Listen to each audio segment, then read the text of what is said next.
you into some positivity, and the same is true for G2. Like the analyst desk was saying, it was by no means a one-sided match. They controlled the pace of a lot of the previous matchup against Afreeca, but you got to pick yourselves up thick and fast, and Flash Wolves have actually chosen the blue side for this game, a reward, I believe, for their shorter game time, and thus, let's wait and see what actually falls to first pick, because that's, of course, going to be the big reward. Recently for Flash Wolves, the Akali has been very contested. You would imagine that Alistar is very high on the priority when it comes to either picking or banning away. We know that both Sword Art and Wadid would happily grab that champion if it is available, and I believe that it is Sword Art's by far best champion. It really fits into the playstyle that Flash Wolves love to utilize. But the question is, do you ban one and then not be surprised if there's a counter ban, or do you leave both open and then have to contend with the other? It seems like Flash Wolves are going to blink first. They ban away the Akali, and I agree with you. If Alistar's up, it's going to be picked. However, G2 have been happy with these Tahm Kench drafts that can be pretty capable into it. They have an interesting Akali ban there for Flash Wolves joining Nocturne and Camille, but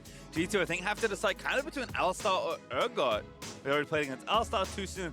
Kind of gave him the hands with it, but it will be a Sipper ban here. G2 going to leave kind of everything up here and just throw another Marksman ban into the mix. They are on the red side, so they will be able to effectively get themselves two strong picks, but I feel like the easiest pickup here for Flash was, it's not going to be the Alistar. So now G2, they can grab that one for themselves, and they will likely grab the comfort pick in the top lane for Wunder. And it's a bit of a curious choice for me because Sion is up, and you could just take a tank into Urgot, but they're not willing to roll the dice. They're going to take the Urgot for themselves. They can take the Tahm Kench side of the matchup, but definitely, based on the history of that Alistar pick, always been a big one for Sword Art. You're surprised to see it. I'm very interested to see what Betty plays next to the Tahm Kench. The Varus is open and would be a power pick. Yeah, Varus and Kai'Sa. Kai'Sa's kind of the direction I'm looking at for G2 Esports. We heard on the analyst desk that all of the games that they have been going extremely late and show for so much power in the late game fights we just saw in the Afreeca matchup against G2. But if Flash Wolves want that lane dominance, they can preemptively grab that Varus and guarantee themselves a strong 2v2. Well, there is the Tahm Kench as expected there for Sword Art, so opposite matchup this time for Wadid. And Mujin has looked pretty good on the aggressive junglers. I think Taliyah has been his best looking pick so far in the tournament. So they will consider it and they will lock it in. Oh, Heimerdinger! Open. We forgot about it! Oh no! I didn't forget because I was watching it drop. Like, they already let it drop through. Maybe they don't want to play it and then they insta-lock it. So I'm wrong. Heimerdinger. It's the tiebreaker game. G2, they go back to comfort. Wunder on Aatrox, Wadid on Alistar, and Hjarnan on his undefeated Heimerdinger. And if I've learned anything, if your back's against the wall, it doesn't matter if you have an undefeated champion. If you're eliminated from the tournament, you got to put it out there. You got to put it on the world stage. I hope Tarzan's listening. That 12-0 Trundle didn't get them a win, didn't get them to Worlds, but the Heimerdinger, it warps the game in such a massive way, and the mastery over it, we look over it, G2 do not. Well, there's a Jhin ban, so G2 going to continue throwing a little bit of pressure down towards Betty, and LeBlanc also banned by Flash Wolves. You would imagine that Flash Wolves would look to take something like the Aurelia off the board. G2 Esports, they could look for a bit of AD damage in the middle lane. It's a comfort pick for Perkz, and it's one of the strongest mid laners in the current meta, so to me it would make sense that Flash Wolves try and take that one away. Can think of another AD champion that Perkz is pretty good at? We'll see. It's 10 seconds left for Flash Wolves. I don't know if we could have that much excitement in this tiebreaker game if a Yasuo came out. Ban's going to be to the Xin Zhao. Oh, they left it open. Shut down Jankos, and you're right. That does mean Hjarnan just going to snap it up for Perkz. Look at the smile on his face. G2 very happy with how the draft is playing out right now. They do have the engage with the Alistar. They have damage. They have side lane threat. They can play with the 1-3-1. The Heimerdinger can hold on to the mid lane matchup as well. I feel like G2 are very comfortable with what they've got themselves. They feel like they have the bonanza, unless we see Flash Wolves show us something different, as this would be different. Yes, We're going Mordekaiser bot lane here to try to deal with the Heimerdinger. That's going to be really a double bruiser lane here, most likely. Outside chances of Mordekaiser mid lane. I know that was played earlier in the year in the LMS, so we'll wait and see just to get the full information, but very likely to be one of these off-tank kind of bruiser mages in the bot lane, and the Rise to come through for Maple. Yeah, looks like Rise indeed will be the selection there for Flash Wolves. So Betty already playing a couple of games on that Mordekaiser. I thought we were past the Mordekaiser meta, Vedius, but so did I. Heimerdinger's brought him back. This is a hard lane to conceptualize when you just think about it in simple terms. Yeah, I mean, One thing we know about Mordekaiser is that he does push a lot. That's one of his big strengths. And also, when he's in that duo, he actually still gets the full experience as well, which is why he is so valuable down in the 2 versus 2. But against a Heimerdinger and an Alistar, I'll be honest, gents, this is not a matchup I'm familiar with. So it's going to be a learning experience for me. I think for everyone at this point, but these are the lock-ins for these teams, as you can see. Only 3 seconds left for any swaps, and I'm pretty sure we're not getting any. Last pick, Dragster for Jankos, I like as well. It's very comfortable, it's very stable champion. He certainly needs that after the loss they just suffered. Now, my only concern for the side of Flash Wolves is that Hanabi, throughout this tournament, has found most consistency when he puts himself on Sion. When he's forced into these carry v carry matchups, he can often fall behind. And when Wunder gets his hand on this big, powerful Aatrox pick, you would imagine that he'll look to pressure and force Hanabi down during the laning phase. And will he be able to have the same team fight value that he's had so much on that side? And even though this Worlds indicated that consistently it's been the Urgot winning the Aatrox matchup, we've definitely had counterpoints. There definitely is some skill involvement here. So I'm very excited to see which way the lane goes and whether the junglers are going to be largely about influencing top lane or trying to salvage a Heimerdinger situation. I feel like the first early levels here will be so intriguing to watch on the bot lane. Have to agree, but we'll find out in just a moment. One of these teams is playing their last game at Worlds here. The second slot in this group is on the line. Now, what you want it to be, given that both these teams at different points would have an opportunity to play for first. But you don't come to this tournament to go home early. At this point, you'll take it. Only one of these 2 teams can advance. Will it be the Flash Wolves, who again had a promising start but failed on, or G2, have been hot or cold kind of all year long, as everything culminates in a lot of comfort for both these sides, and one final game and a 4-man invade in bot lane. And it's probably going to be a game about bot lane one way or the other. See G2 coming in 4-man strong, just using the turret building to give information about what's going on in the brush. Whoever gets the minion wave first can be oh so important in Mordekaiser lanes. If you look at this bot lane, summoners, runes, etc., we do have the Exhaust Ignite summoners for a potential all-in. They also have Glacial Augment Tahm Kench for chase down. Can be very useful early game, pre-level 6, chasing onto the Alistar, and Guardian for a bit of extra health onto the Tahm Kench. Over in Korea, actually KT Rolster, surprisingly, one of the best teams running around with the Mordekaiser. That was Mord Ornn, the Bruise Bros, as we like to call it. We got some pseudo Bruise Bros here, and we have a late invade by Flash Wolves. I feel like Ghostpora may have seen some people, but not entirely sure, as Flash Wolves also sticking 4 men together for this late invade, as you mentioned. So G2 will stick their duel lane early in the bot side, but Flash Wolves will look to steal away a buff. Jankos already over to the other side of the enemy jungle, though. Seems like they're splitting the map here. Maybe they're happy with vertical jungling because it means there's no backup for Heimerdinger and Alistar if there ends up being some bot lane plays. At worst, it will give Kjarnan and Wadid some pause, knowing that for now at least, Jankos is going to be jungling almost exclusively on the top side. But it will give Kjarnan and Wadid early priority on the wave, and you can see the push is in full effect from this Heimerdinger. I'm excited to see how well Betty and Solak will be able to hold their own in this lane, and as you identified, Papa Smithy, this is a big bruiser bot lane, and their ability to stick to the targets is what I think is so strong, especially once Betty completes a couple of items. You imagine that a Rylai's is going to come through somewhere later on in the draft, but I think the focus for Kjarnan is just farm, farm, farm. He's very reliant on getting things like the Lost Chapter before he really commits to any big trade. Even the skill order can be a little bit all over the place for Mordekaiser. W max was the most often, but the cone, the E, was also can be taken just to try to push the turrets and try to poke them from range, because once level 6 comes around, 2 melee champions have no fun at all when that evolved turret comes down and makes life a bit of a hell. Can certainly be tough, as we did see Perkz and Maple trading a little bit there.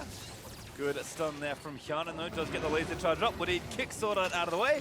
Pulverizes Betty for a bit of extra trade damage, and Sword Art eats a turret and is going to spit it out towards Wadid. Ideally, Wadid just wants to headbutt Betty every time he tries to approach the wave with his W on to stop him building up any of his passive, of the shielding here, as you see, just time and time again, because keeping up full shield is so important for Betty to just be able to ignore all the annoying chip damage from the turrets. Yeah, the wave clear from Betty is actually pretty significant, and again, we talked about the shared experience not affecting Betty. He's now hit that level 3 mark, and he has control of the wave as Kjarnan has no turrets left. So Mordekaiser so far feeling pretty comfortable in these early levels, but Also want to keep our eyes on the junglers as well. You talked a little bit about it, Papa Smithy, the fact that G2, they had to go up towards the top side, given that their blue was invaded upon. Jankos is actually making his way down towards the bot side of the map, and right now, very little vision has been invested from Flash Wolves to protect this pushing Mordekaiser. And also, they're going to need some jungle help, because if Wooded goes in, he might not get out. And speaking of Wooded... Yep, does get a good flash double. Pov going to kick one back at Sorta. They're trying to grab, but he does flash out of the way. Jankos with a double belly bop. He's going to get two, but Sorta with it about is able to save Betty. Able to get away there. They expend the flash to make it happen, which could be the sort of thing Tahm Kench can prey upon. They believe Talia's bot side. Good read by G2 so they don't go any further, but no kill can be picked up by the side of G2's bot lane. They get a couple of summoner spells, though. The flash is gone from Sword Art. Betty has to use his exhaust, or did trace his flash to set up that play initially, but I like the proactivity from Jankos. We heard from Deficio. Is this the kind of player that can make the mental reset happen already? In this early game, he's trying to play around the duo that won their first game at Worlds. G2 letting their solo lane stay pretty stable, as you can see. Wonder and Hanabi has been pretty even on CS. Hanabi just trying to get as many shots as he can. Wonder doing a nice job getting the lockdown, but slight level lead right now for Hanabi means that Wonder can't really do too much more after using all his cooldowns, but he's going to go back, get another knock up here. Does feel like it's kind of a losing battle versus Urgot, because he always seems to get more health back. One of the advantages that Wonder has is he saw the jungler of Mujin down towards the bot side of the map, and the thing about this matchup is many pros will say that for the Aatrox to be able to win out, he needs to use his abilities aggressively, and you can't do that if the jungler is obviously playing around the top side of the map. So having that extra information allows them to play safe as we see more skirmishing down bot. Another good stun by Hyanan, actually going to keep going for it. Ready, available to be devoured by Sword Art, but Hyanan going to keep them at bay with his turrets. Touch being up so important, otherwise Sword Art might go aggressive, and the Ignite is still up on his side. I think you got the right read there, Red Vedius on the top side. For now, at least, Wonder is able to manalessly trade, not worry about the enemy jungler, and overall just being able to out-resource Hanabi. But as the lane goes on and some shops come in, maybe the texture of the lane will morph a bit.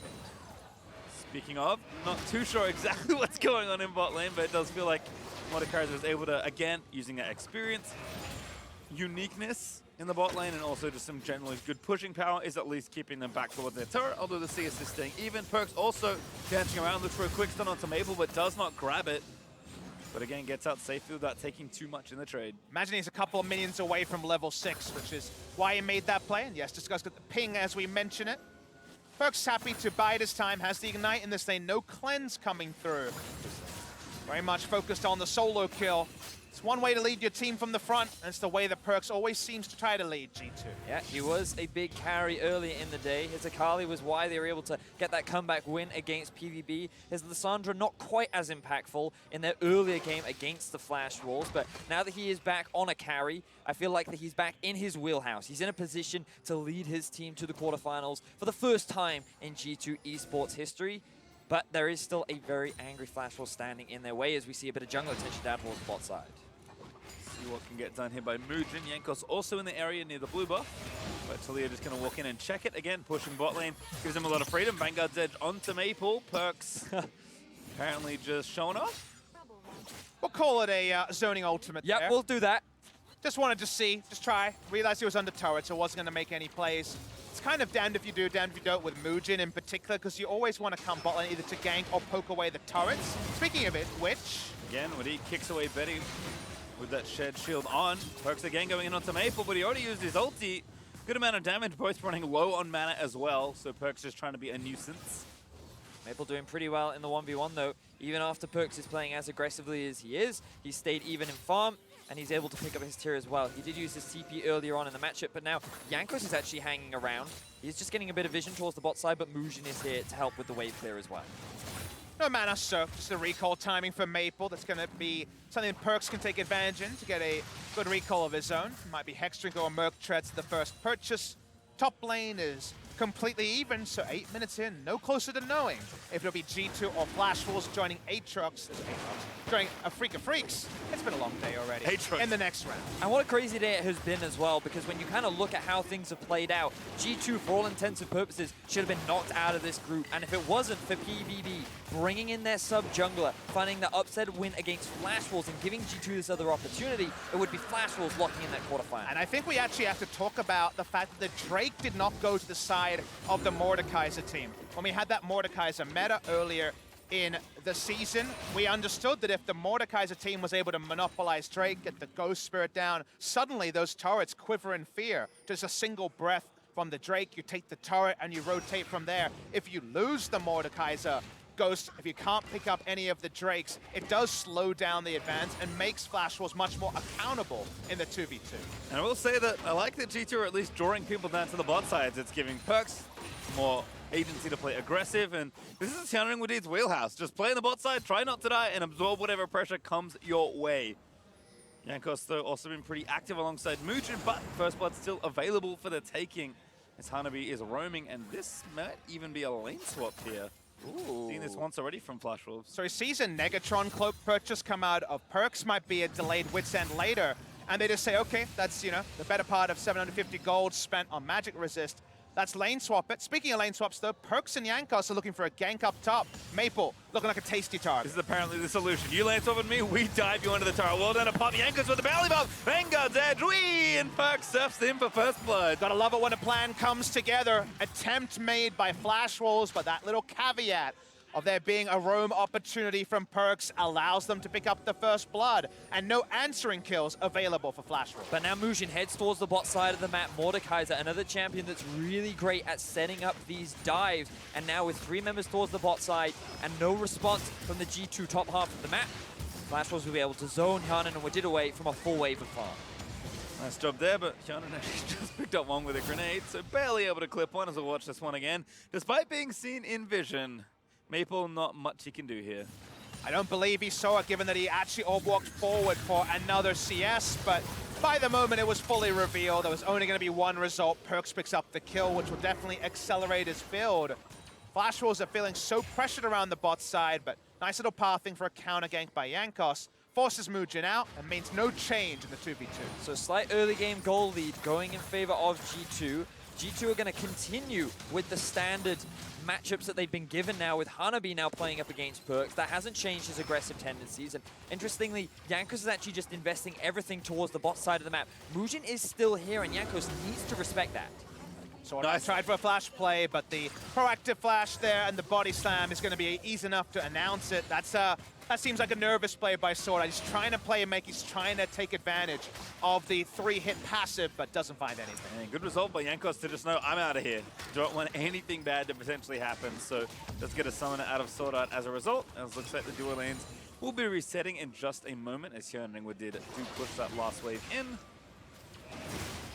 And I think that when we kind of look at the compositions as a whole, I think it's fair to say that both sides have the options to play the 1-3-1 or 1-4 style of setup, but as well, both have strong team fighting capabilities. And you think about Heimerdinger and Mordekaiser in a team fight, the surprising amount of tankiness that a Mordekaiser can bring, and the amount of self-sustain that he has with things like the Gunblade completed, versus the amount of turret damage that a Heimerdinger can bring, along with the amount of AoE CC that can shift the course of a fight. And the issue I see for Flash Wolves moving forward is that if G2 can keep up their early game lead, can grow it, get a few thousand gold ahead, and stick a vision advantage, walking into the turrets, or whether it's 3 of them or the upgraded turret, as this very short-range team, they're basically melee all the way through, no true ranged auto attacker, is going to be almost impossible. Yes, Mordekaiser in the lane, and especially if he gets the Drake Spirit, can push through the lane and trivialize Heimerdinger's impact. But as the game goes on, it's going to be trickier as top side. 1v1 here, starting off, TP in from G2, going to make it an unfair fight. Perkz does not want to get himself executed, but he's looking for the solo kill, able to grab it. Didn't even need the TP in his bot side. Still some action brewing. Mugen here ready with the ulti, but does not pull the trigger. Beautiful stuff there from Perkz as he finds himself a solo kill. Hanabi is struggling right now in this lane. We talked about how he would be able to perform on the Urgot, and right now things are not looking good in the early game. If you opt into the skill matchups in situations like this, you look a bit silly. That was against the Negatron, but now Wits End of the Aurelia. Ult couldn't prime, no counter kill available. The rich get richer when it comes to Perkz, and for Hanabi, he's just left trying to pick up the piece. And you mentioned it, that dodge of the ultimate from Perkz is really what shifted the fight in his favor, because if that lands, Hanabi can feel much more confident in committing to the fight, knowing that if he can just get Perkz to that benchmark, that is a guaranteed kill. But he uses his Q elegantly, and he walks away with a solo. And here's G2 transferring some of that pressure that Perkz has generated here to the bottom side of the map. Wadid actually going to start the dive up, pops Unbreakable Will. Here comes the dive. Wunder down here as well, looking for Betty, who's going to flash away. Swordart taking a little too much damage, but Hanabi is here. Unfortunately for Betty, he is not, as Wunder does finish off that kill.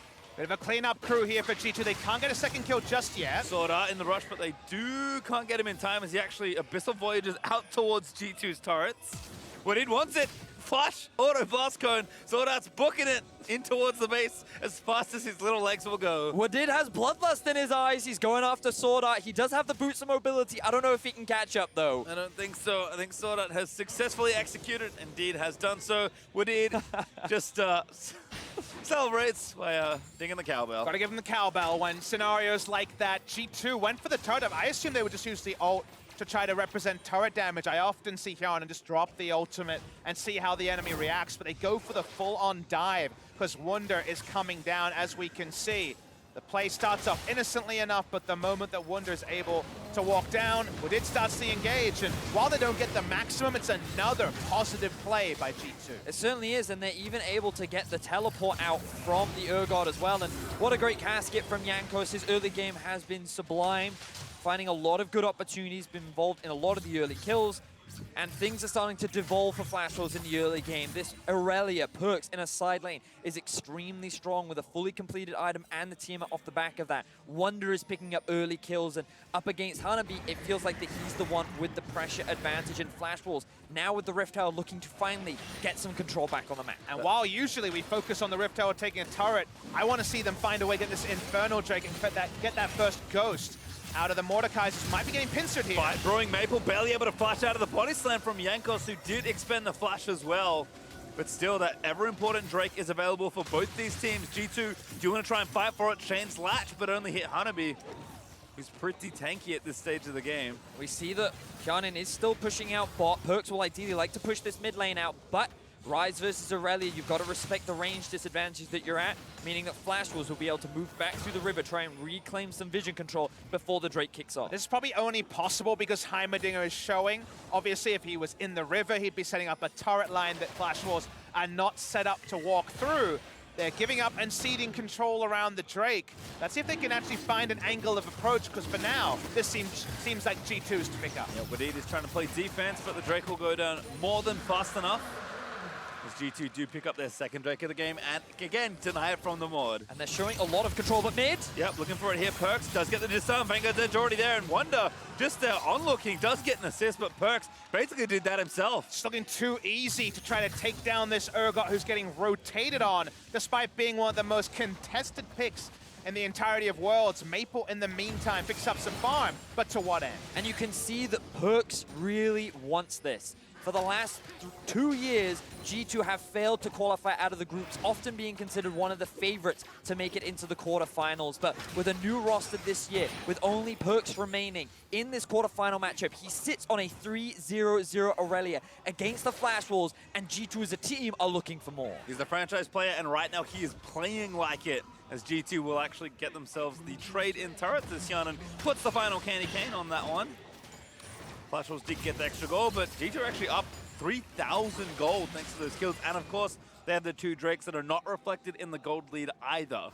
It feels like everything comes together when Hyaonan gets to lock in the Heimerdinger. Looked over it earlier in the day, but was not going to look over it in an elimination match for his team. They have great diversification of damage because they also have Perkz and Wunder to provide more of the AD threat. So for now, Flash Wolves already feels like they're being pushed into a corner that's very difficult to get back in. We already alluded to the fact that losing vision control against this Heimerdinger comp can be so woeful for a Mordekaiser carry team, and we're very, very close to that scenario playing out. And I also feel that for the Flash Wolves, due to their limited engage options, they need to be setting up around these objectives first, and it ties in with your vision point, but the fact that the Flash Wolves have no way to easily start a fight outside of having an objective, and the fact that they fell behind in this early game and aren't able to set up around it, means that the ways in which they come back are kind of relying on G2 to make these mistakes, relying on them to commit to a Baron and maybe finding a fight, relying on them to overextend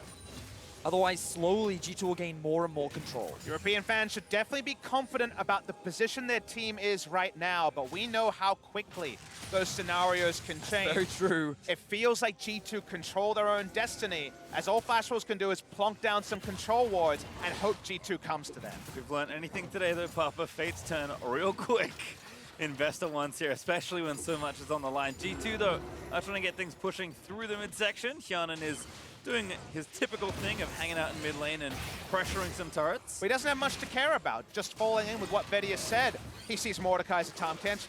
The Tilly is showing, but not going to be all-inning onto Hyanan in the backline. Stopwatch available, level 2 ultimate available. So he's happy to be there, monopolize solo experience and gold.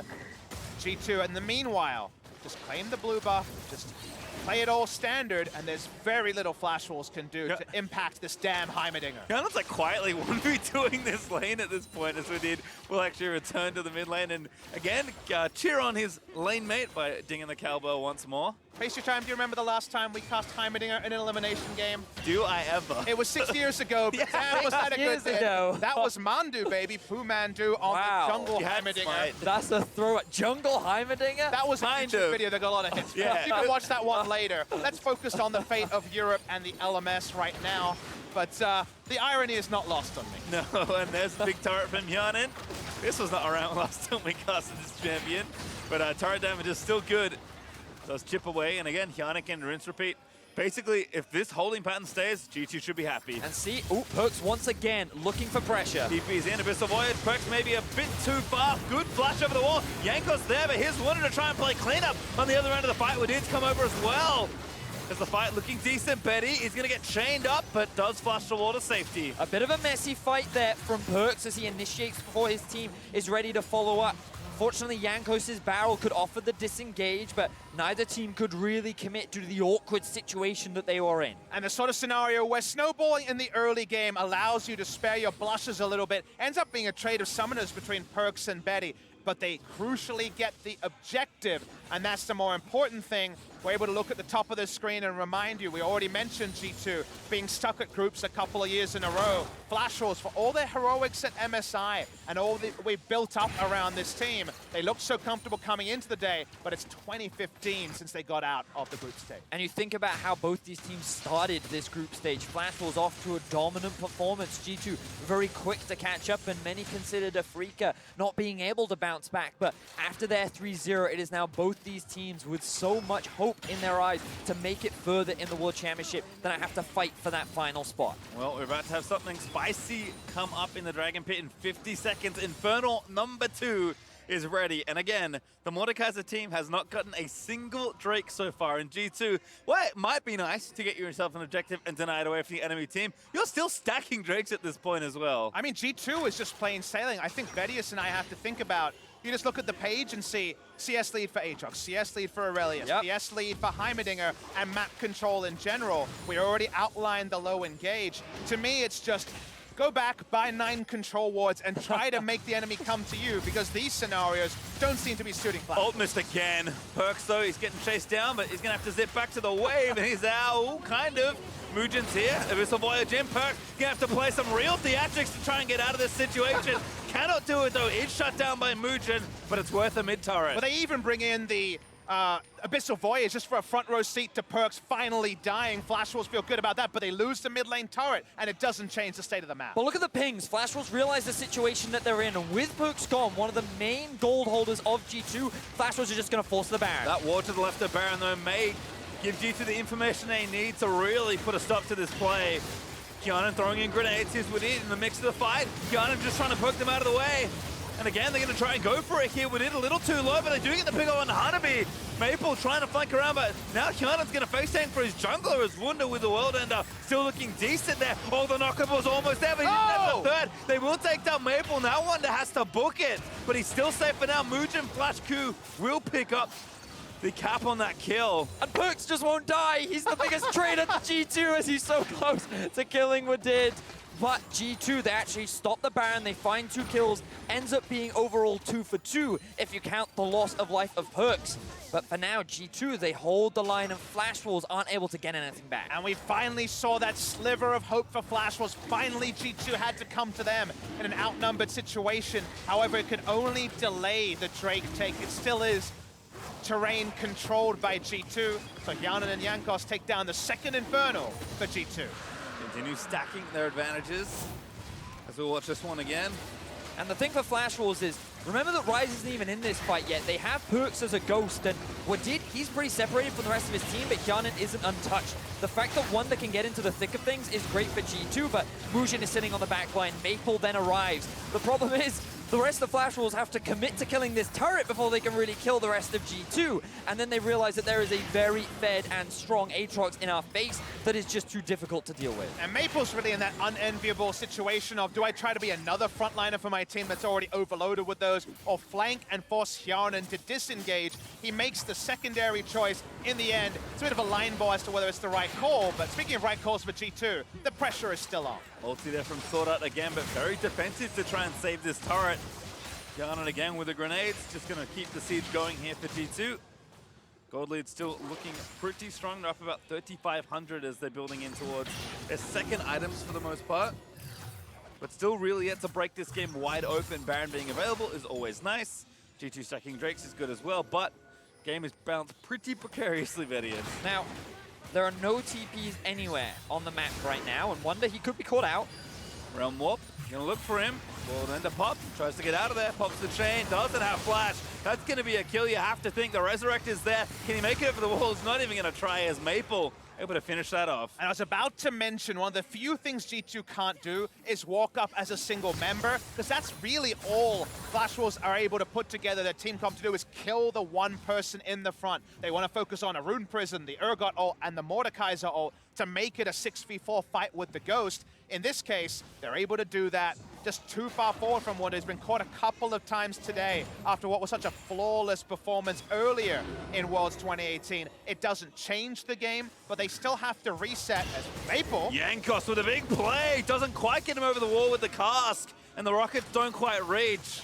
Hjarnan wasn't quite in range to help secure that kill. Ends up just being a flash for flash overall, but a flashless Ryze could be big for G2 in the ensuing fight. But as you said, Papa Smithy, Wunder making another big mistake like we saw earlier in the day. And Flash Wolves, they want to try and capitalize on that as much as possible, as right now they lose another turret. There's your true zoning ult this time, Papa Smithy, and they do get the turret. You gotta do what you gotta do, and what this gets G2 getting the inner turret is, remember how they closed out that game against Afrika? Get all the lanes pushing in, all the turrets at Baron, turn on the Baron, and kill it surprisingly quickly. They may not be mountains, but 2 Infernals are a great path to make that happen. And the longer the lanes, the deeper you can get lane vision onto the side of Flash Wolves, with the aforementioned difficulty of them walking up to the Heimerdinger comp, the more it's likely to pay dividends for G2. Wunder is ready with the TP, so is Hjarnan, but of course he's busy around the mid lane, trying to bait that Baron as you mentioned. Wunder actually going to take some time to get these Krugs away. And again, G2 I think have done a great job resetting this game in general. Jankos in particular has played a much different game than the one he had to play. Yes, he was forced into some awkward situations, but full credit to Jankos for shaking it all off and playing really strong League of Legends. Credit to Mujin as well. He's currently one of the big gold holders on the side of Flash Wolves right now, and given that he has completed the Morellonomicon, he's also one of the big damage dealers that G2 have to respect. Remember that they don't have any real frontline tanks outside of Wadid, and even then, he doesn't have that much gold. So for the side of Flash Wolves, the fact that Mujin is still strong, Betty will be a pseudo tank and that he can absorb a lot of damage with his shielding, means that Flash Wolves in these fights still have a means of coming back if they can just find the right fight against G2. I just think at this point it is very much about sticking to their identity of having Wunder bot lane, drawing 1, drawing 2, and every few moments, Wadid is uniquely qualified to face check this blue buff area and say no control wards for you, no deep vision for you, and just keep resetting until the Baron becomes a realistic start. It doesn't feel like we're there yet, but I think G2 trying to ARAM once again or run together as a 5 plays into Flash Wolves finding a single pick. We've already outlined multiple times today that if they try to play and try to aggress onto G2, that's where Flash Wolves draft does fall apart. And throw back to game 1 of the group stages, or the first time rather G2 met up against the Afrika Freaks. When G2 played around the Baron, they leveraged Heimerdinger's turrets to maintain aggro, slowly dish out damage, while Wunder split pushed off on a side lane. It ties back to what you were saying. We're yet to see G2 utilize this Heimer's strength when playing around this big objective. Small difference here is that Kionan's actually required to push mid lane. He does it the fastest of the available champions because of the Aurelia draft, so it becomes more 3 lanes than 2. But that's a lot of darkness. There's no Nocturne. This is just a lack of information for Flash Wolves, and that's why the turrets mean this Baron buff star #1. And they've started it, but again, they can very easily pull off and try and turn this around. Hanabi not going to get stunned, but Soda is going to be the target in the front line. The Tomcat is going to get picked off here. Kionan able to slay the first beast. And now Wunder looking for the knockout, doesn't quite grab Batty, but he will get him with a second. Still going, finds a chance. Vanguard then disarms 3, and Perkz, he's gonna dance around the backside of the fight as G2 look to really put the screws in this game. Hanabi is gonna just stay out, but that's 2 kills for G2. And G2 finally start off the Baron, bait Flash Wolves into a choke point, and find a massive fight. Wunder's gonna go back to base because he knows he has the teleport, but Mujin is still alive. G2 posturing back towards the Baron, have to respect the potential of a steal. All the big wins are going to be gotten around Baron. They're back onto it, as you mentioned, Vedius. They started off, and it doesn't look like Flash Wolves can really do anything. Mujin, no ult, no flash, no real way to get into the pit in time. So it may just have to be Constellation Drake instead, as Maple just TPs down to try and pressure this turret and meet his team up for the objective. And this is very, very little reward, but all they can do is take a Mountain Drake and reevaluate the game state as Flash Wolves. Feels like the early game Drakes going the way of G2 was so important to trivializing Mordekaiser's ability to kind of face roll over a game with those Dragon Spirits. Now the Baron is there. Now Flash Wolves are just going to have to play on the pure defensive, and walking up as this Mordekaiser comp is probably an impossibility for now. Still going as well here. Wunder fancies a knock-up on a Mujin, going to have to pop. Ulti does do so, instantly gets resurrected as Jankos does try and disengage him. Wunder also forced a flash there. Another big mistake from Wunder, as his ultimate was just about to come up. Unfortunately, he gets it before the rest of Flash Wolves collapse, but Papa you talked about it earlier. If they're a single target, Flash Wolves have enough crowd control and damage to just obliterate. I just learned that Wunder likes to puff his chest out and look as intimidating as possible, but being turned on him a couple of times. Stick with what you're doing majorly here, G2. Just play out the percentages. No need to get cute. You're in a huge advantage, and this Heimerdinger is obnoxious to deal with from the side of Flash Wolves. But when it comes to true Siege, they don't feel super competent, or super confident, I should say. And for now, at least, they go back to pushing out minion waves and making this a 3-lane game.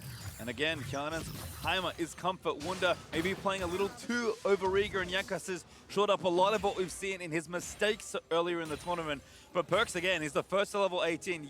He's been styling on most of this game, apart from that one death he took isolated in the top lane.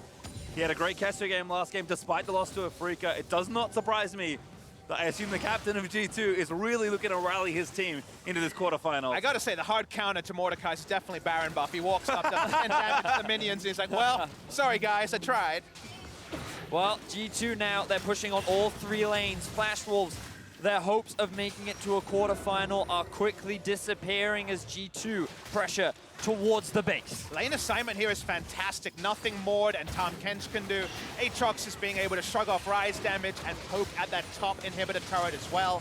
G2 staying as a 3-man unit, and Perkz, well, everyone's staying away from him wherever possible. But the problem is, normally you'd say, okay, Ornn, blow that Ornn horn. They don't have anything like that. So incrementally, they're chipping down every inhibitor turret, and Flash Wolves not finding anything.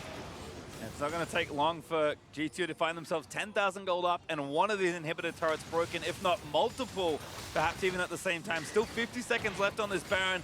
Kionan is peppering the front line of Flash Wolves, or at least what is of it, with rockets, and that turret's going to fall down, and G2 move in. And this must mean so much to G2 as Perkz now trying to get collapsed onto 2 members. He's just going to start his way out of this play. Perkz does pop it. Actually, he moves through the Urgot ulti. Can't make his way back in, but Wunder's going to try and finish off the kill. Perkz still playing around Hanabi. He's dancing through this Urgot. He's actually still living. He's trying to find the biggest 1v1. He will fall, but the rest of his team is playing clean up with aplomb. And G2, they find a big fight. Both Betty and Maple are down. The Nexus towers are in their eyes. They still have the Baron buff. They are so close to making their first ever quarterfinal. Indeed, under the turret is going to initiate onto Soda. That's a kill. They're going to take the Nexus turret down. They grab the right-hand side. The stopwatch prop for Wonder is going to try and buy just a bit more time. Hyun and Timer is doing what he can. Just to hit the shove Nexus, everything boys. out. Hanabi pops the stone plate. G2, they're going to get another kill here as the Urgot cannot defend. And G2 on the precipice of pushing to their first quarterfinals. They put the last finishing touches on the Nexus and push themselves into the top 8. The faces of elation on G2. Perkz has struggled for so long. 2016 he failed, 2017 he failed, and 2018, after losing Sven and Mithy, bringing in Hyun and Wadid, and it is the Heimerdinger pick that brings him to his first ever quarterfinal. He must be so proud of what he and his team have finally accomplished after all this time. And just like we've said multiple times this tournament, they did it their way, and it took them a long, winding road. They qualified through the play-ins, as you have to see the disappointed faces of the Flash Wolves once again unable to push through the group stage into the quarterfinals. That means that C9 and now G2 have gone through the play-ins and made it to the quarterfinals. That's what I like to see. One NA and one EU team sneaking their way out of groups somehow. Credit though to G2. A very strong passage of League of Legends in what looked like a pretty tough group. And some crazy games settle in another EU tiebreaker, which they continue to do well in. It was very competitive Group A. Flash Wolves had a fantastic performance. Overall, their year has been one of the best. But G2 come out on top. The crowd shows their support. And G2 Esports, once again, for the first time in the organization's history, will make the quarterfinals. And they're definitely a team that, if you're a first seed, I'm not sure you want to face. You might say, okay, get rid of the Heimerdinger, get rid of some of the tools, and maybe they won't have more. But I have a feeling they're going to use the next couple of days to come up with a few more strategies. Some people call them cheese. I call them dark technology. And that sort of technology did propel them to the quarterfinals. It's all beautiful League of Legends to me, Papa Smithy. But enough from us. Let's head over to World's Cooldown for a closer look at today's games.